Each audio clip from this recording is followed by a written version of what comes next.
Steve Clarke has named the squad for the up-and-coming crucial Greece and Denmark games. There's a few fresh faces in there, so there's plenty to get talking about.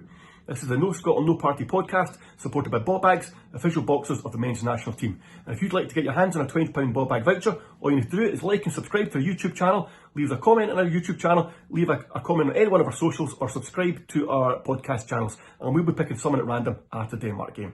Right, let's go.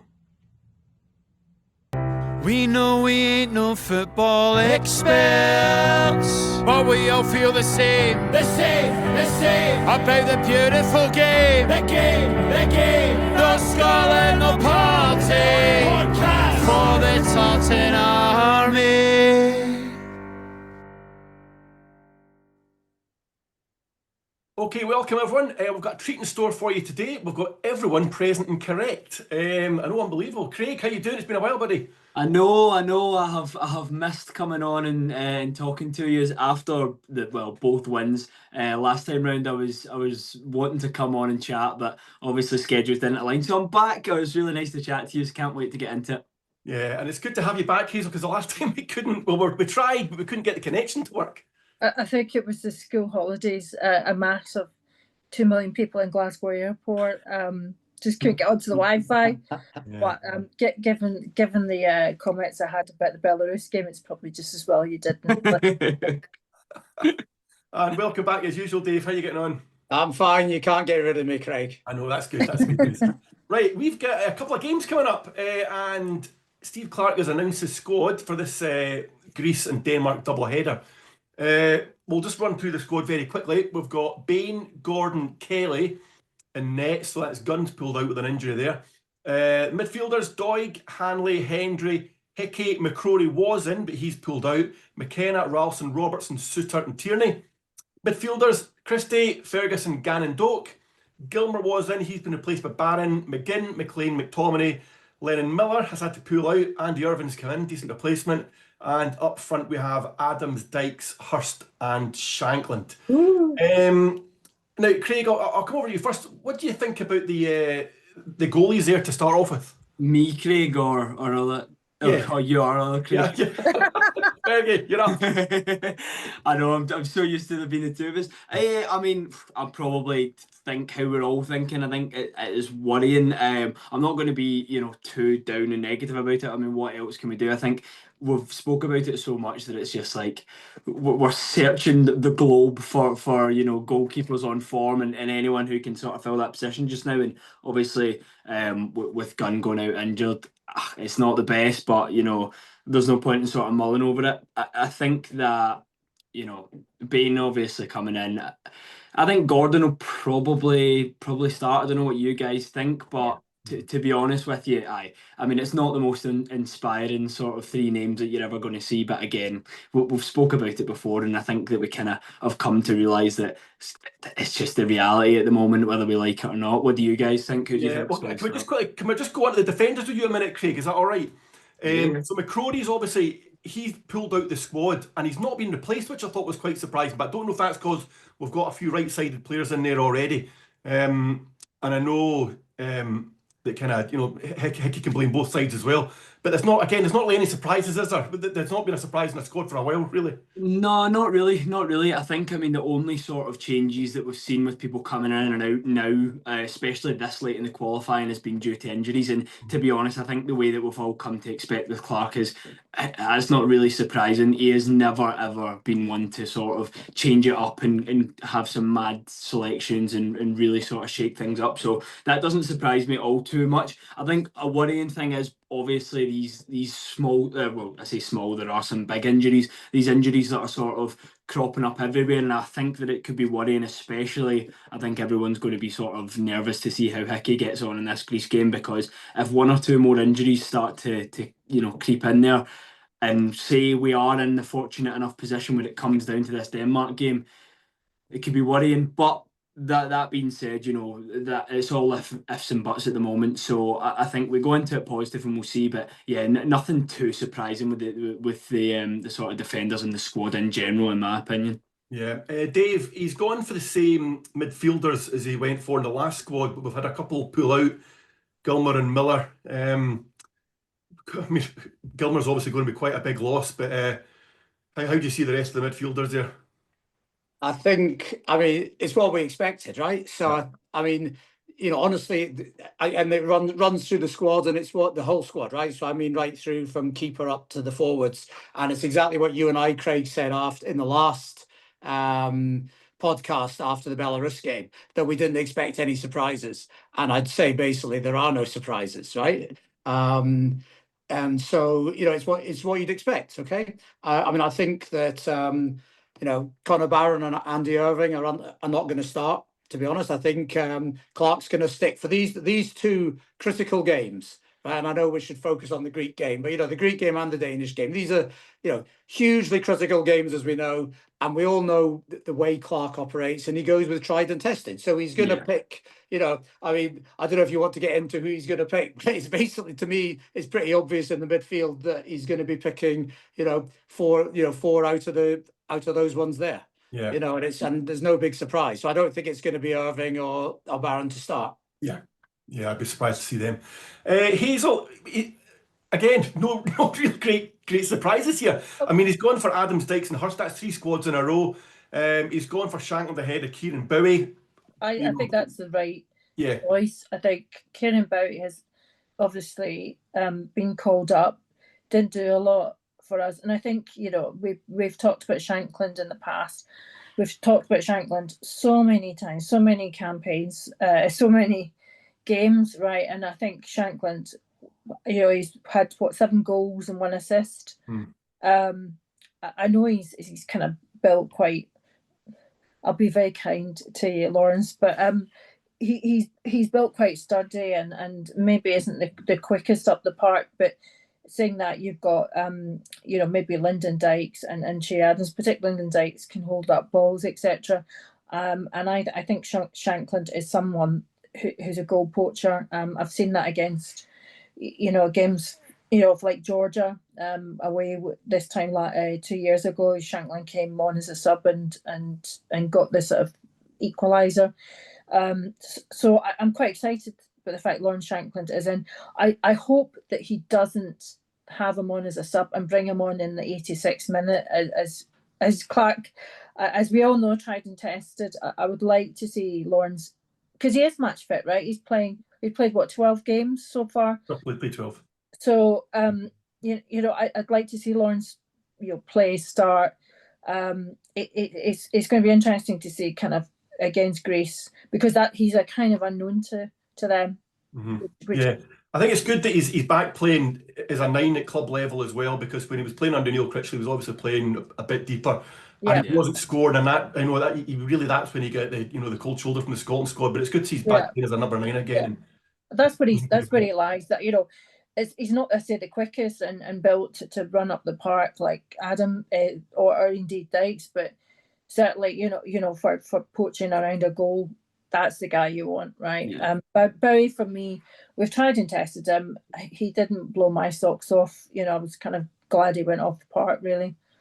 No, I don't know if I would say fully tried and tested. I mean, I know he obviously got a couple of minutes and stuff like that, but it would have been nice. Well, I think to see a little bit more. But you're right. From what we did see, it wasn't. It didn't set a world alight, and I do think that it's definitely the sort of the right decision at the moment. I mean, Shankland obviously is on really, really good form.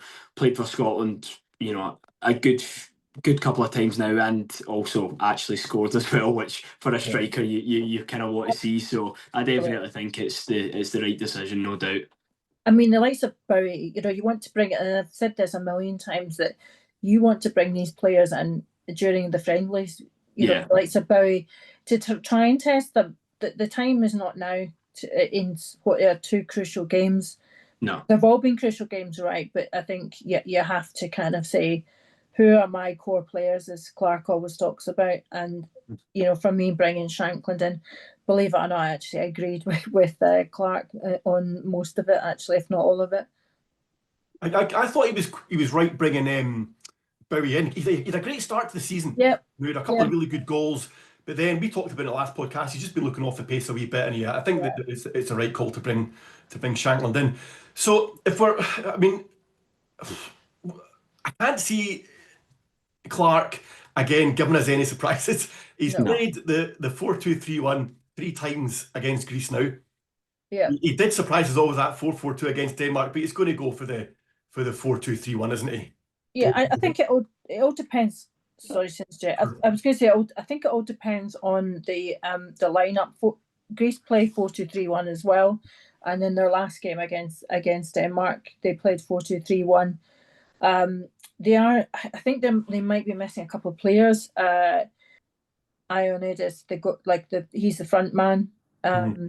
Yeah. With correct. Plenty of options, though, haven't they? And I think what's really surprising is I thought because this was a dead rubber for them, they might have put in quite a lot of young guys. They've only got 2 uncapped players in. One, of course, is the old Hibs player. The ex-Hibs player. Yeah, Chantis. But if you look through their squad, it's pretty much the same squad that they've played against us all the time. So there's not really any changes in there. I was really hoping that we might get an easy run at this, but it doesn't look like it.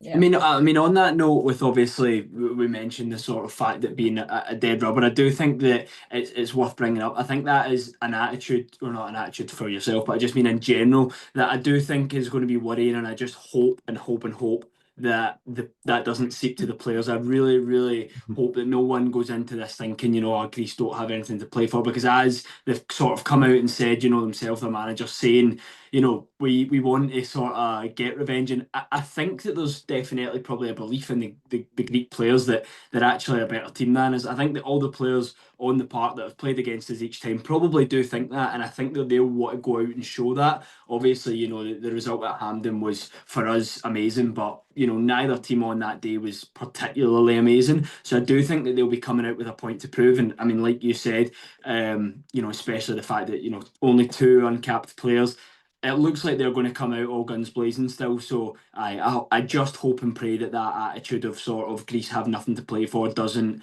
play on the minds of the Scotland players too much. But I would hope that it wouldn't. I don't think it will have too much of an effect.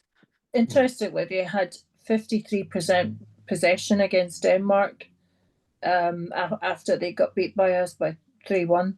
Now, obviously, at that point, after they got beat by us, and we went, played Belarus and should have scored about 16 goals, they still went out and they went to Denmark and obviously got beat 3-1, but they still had 53% of the sort of possession. So that kind of worries me, because that, again, talks about how good Greece are. We're talking about like for like, and 47% Denmark having possession. So it does worry me. I think, I agree. I mean, I think the bottom line is, I think Greece are really pissed off at what's happened in the group. Yeah, and they're particularly pissed off to lose to us. Yeah. Right. Yeah. And so, I mean, if the game goes well for us and badly for them, they might run out of steam, in the middle of the second half or something. But I think until that point, I think Greece are really going to go for it. I think they want to prove a point. Yeah. I think they're really pissed off. They feel like they should have been going, been in either first and qualifying automatically. They think they're good enough to do that, or certainly in the playoff position. They believe they're better than us. And the game, the 90 minutes at Hampden would kind of support that. Not the last 30, but the 90 would. And I agree with that. As I say, if you look at the stats, Dave, it's Greece have played exceptionally well, and they thrashed Belarus as well. So it's only us that. Yeah, so I think they're going to go for it. And I mean, Craig, I just come back on something you said earlier about the formation. You said that Clark's definitely going to play 4-2-3-1, right? And I'm not sure. I mean, he obviously may well do. But what I'd say is, in the other key away game in this group against Denmark, when everybody thought we would, play, and I was arguing this beforehand, right? So I was one of the everybody saying he's going to play it safe, play tight, 4-2-3-1, etc. He didn't. Yeah. He surprised when I went 4-4-2. And with Gilmour being out as well, I just wonder, right? Because if you look at the permutations, if you do 4-2-3-1, it all basically drives you to who you're going to pick, and you don't have a lot of strong midfielders then on the bench to bring on later as options, right? Yeah, if you do 4-4-2, you've just got a wee bit more options, right? And also you hope that you're going to take the Greeks a bit by surprise. So I'm not saying I'm sure he's going to play 4-4-2. I'm just questioning the assumption. It's partly because I got it so badly wrong before the away game in Denmark. I think you might be onto something there, Dave. I don't, as I say, but 4-2-3-1 is kind of what he switched back to. But 4-4-2, we seemed to absorb the pressure better, didn't we, in Copenhagen, and that you're building out from the likes of Hickey and Andy Robertson, etc., and Grant Hanley, my friend. We all played so exceptionally well, and with obviously Gunn not playing, I just think that he will go for a Gordon. Why would you risk putting Bain in goal for those two crucial games? You want a guy that's got hundreds of caps, who's 43, knows the ropes, and I think he'll keep it tight. I think he'll know that we need to get at least a point. And why would you go to 4-2-3-1? What you want to keep it tight, but you want to create those chances, I think, from the midfield potentially, and two strikers up. But you want to keep your back line so that you don't bring in any goals. Well, let's talk about this team then. So you reckon he's going to go with Gordon? Does everyone agree with that he's going to probably go with Craig Gordon? Yeah, I do think so. Yeah. I wonder, do you think Bain would have got in the team if Gunn hadn't been injured, maybe replacing Kelly, because he's been playing so well? No, I think he's not going to change. He's a guy of he talks about this every he's not a chitter chatter, is he? But he always says, here are my core players and here's the guys I can bring in and out. He's not going to out for two crucial games. That's my view. Fair enough. Agreed. Right, so we'll say he's going to play Gordon then in nets. So Dave, it's a 4, whether you're going the 4-2-3-1 or the 4-4-2. Who are you saying? The obvious. I think the obvious ones: Hickey, Hanley, Suter, Robertson. Yeah. Robbo's been on fire for Liverpool. Yeah. He's back in the team, so I think we can't really argue with him playing out on the left. Hickey, we don't know if he's going to be, if he can last the whole match. Well, this same can be said for Robbo. But what do you think, Craig?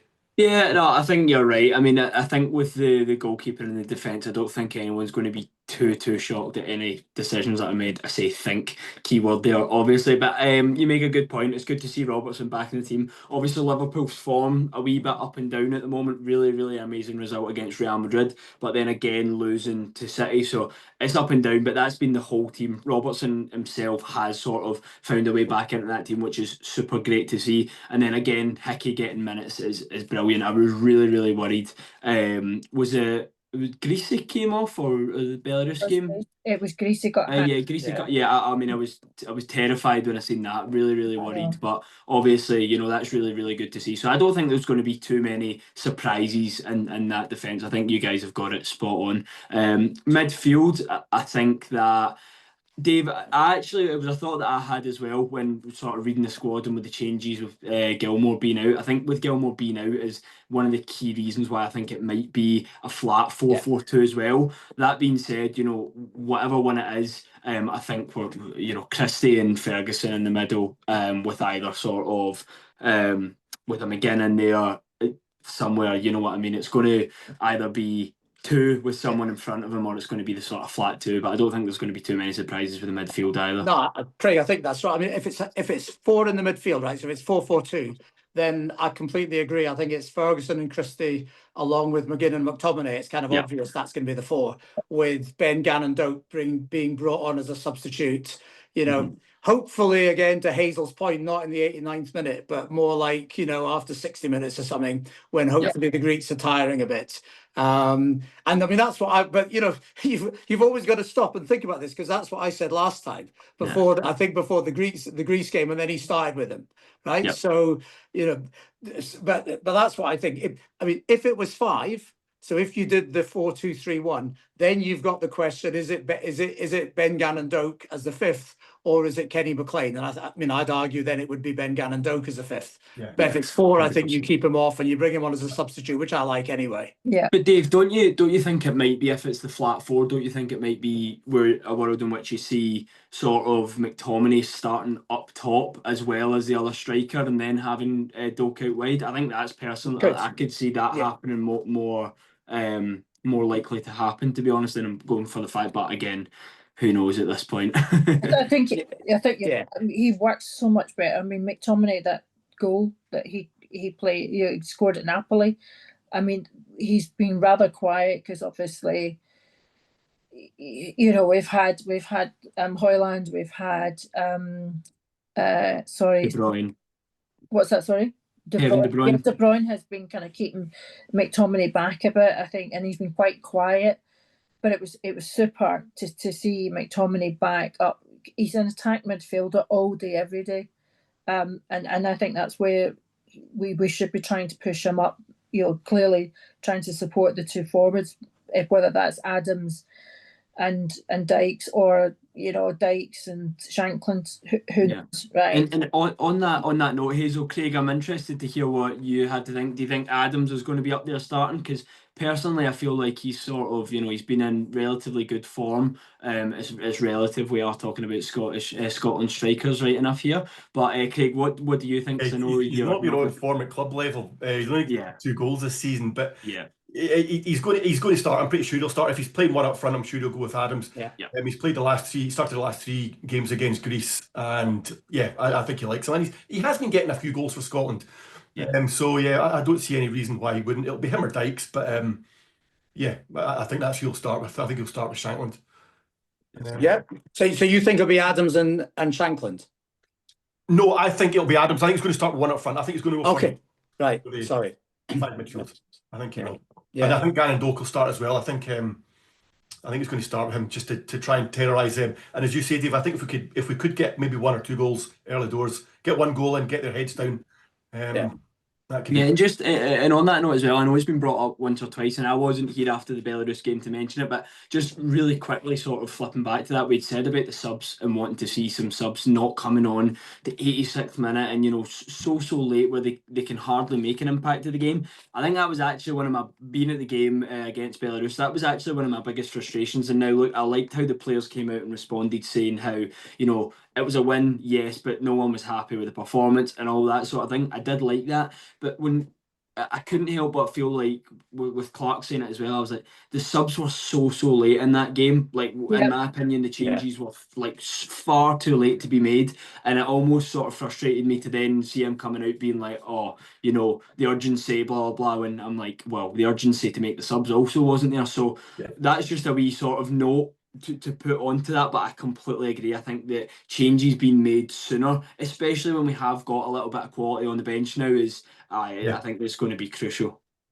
It was frustrating, wasn't it? I mean, that because I mean we were at 2-2, weren't we? And then that goal got disallowed, which we all kind of had a heart attack when that second goal went in for Belarus and it was chopped off. I mean, I don't know about you guys, but my head was in my hands. We almost threw that whole match away. As you say, you know, why we just seem to fall that these small.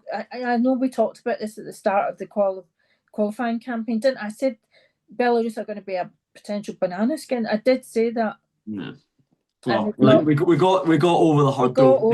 It was still on 10 points. It wasn't pretty, but we got over it. And I think that the general consensus now with everyone is, look, however we managed to get in this position, I think everyone's sort of scratching their head a little bit going, oh God, how have we managed that? But, you know, look on the bright side, we are here, 10 points, and we're in an amazing position. Not one of us sat here would have been disappointed with it, with the start so far. Well, I say the start, the full campaign so far. So I think we need to just be super positive going into these last 2 games and get the job done. It feels like the start, doesn't it, Craig? Because it's such a small group. I know. That's it. You play a few games and then you're like, oh God, there's only 2 left. But I mean, I think that probably has played in our favour a little bit as well, especially considering, you know, we are this far on, and realistically, you know, 2 games and that's going to decide it all. So I think it's played in our favour a little bit. I'd have bitten your hand off if we'd said, I remember, you know, Craig being the prophet of doom about, oh, we're going to get beat 3-0 at Denmark. I said, oh, I don't know. I'm hopeful. But we would have bitten each other's hands off to have a playoff in the back pocket at this point in time, wouldn't we? Really? Yes, absolutely. Generally, I think genuinely the only campaign I've ever come into where I thought we're not going to get through here. I mean, even when we had France and Italy back, was it 2008 qualifying? I was like, yeah, we're going to get through this easy. But I just didn't see us being in this position in this group. Craig, is that just a sign of your growing pessimism as you've got older, though, or is that? I'm drinking less. Aye, yeah, possibly. Right, so how are we seeing it then? Right, let's get some predictions. How many points we're going to end up here? We're going to get a win, we're going to get a draw. How many goals we're going to score? Hazel, what do you think?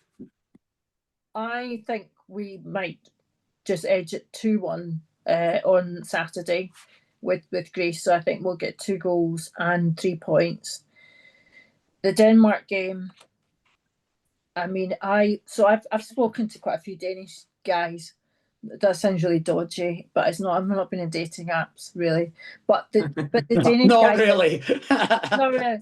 But the Danish guys I spoke to in Copenhagen, and some of the guys I've been speaking to online on these Danish forums, they are really nervous. I'll be honest. Denmark are dreading come to Hampden.